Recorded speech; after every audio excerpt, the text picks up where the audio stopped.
Putri Apriyani, 24, ditemukan tewas dengan kondisi gosong di dalam kamar kos di Blok Ceblok Desa Singajaya, Kecamatan Kabupaten Indramayu pada Sabtu, 9 Agustus 2025. Kondisi tersebut menimbulkan asumsi di tengah masyarakat korban tewas diduga karena dibakar. Pihak kepolisian pun tengah menyelidiki kasus yang menggegerkan warga tersebut untuk mengungkap penyebab hingga kronologi kejadian yang sebenarnya terjadi. Kepergian putri ini turut meninggalkan duka mendalam bagi keluarga. Sang ayah, Karja, menceritakan bahwa anaknya itu dikenal sebagai sosok anak yang baik. "Dia anak yang baik, gak pernah aneh-aneh," ujar Karja, 48, saat ditemui tribunCirebon.com di rumah duka di Desa Rambatan Wetan, Kecamatan Sindang, Indramayu, Minggu, 10 Agustus 2025. Karja menceritakan, Putri Apriyani merupakan anak kedua sekaligus anak bungsunya.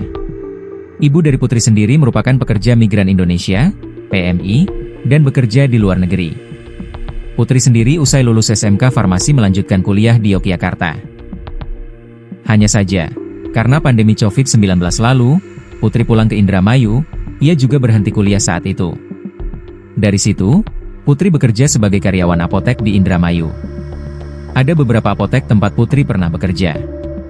Karja menyampaikan, putrinya itu bekerja sebagai karyawan apotek diketahui sudah sekitar beberapa tahun terakhir ini.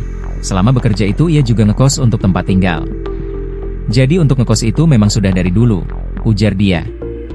Pihak keluarga pun dalam hal ini sangat berharap kasus yang menimpa anaknya tersebut bisa secepatnya diungkap oleh pihak kepolisian. Kapolres Indramayu, AKBP Muhammad Fajar Gemilang melalui Kasih Humas Polres Indramayu, AKP Tarno meminta warga untuk menanti perkembangan lebih lanjut soal kejadian ini dari pihak kepolisian. Proses penyelidikan pun saat ini masih berlangsung. Korban wanita, kejadian ini masih dalam penyelidikan polisi, ujar dia.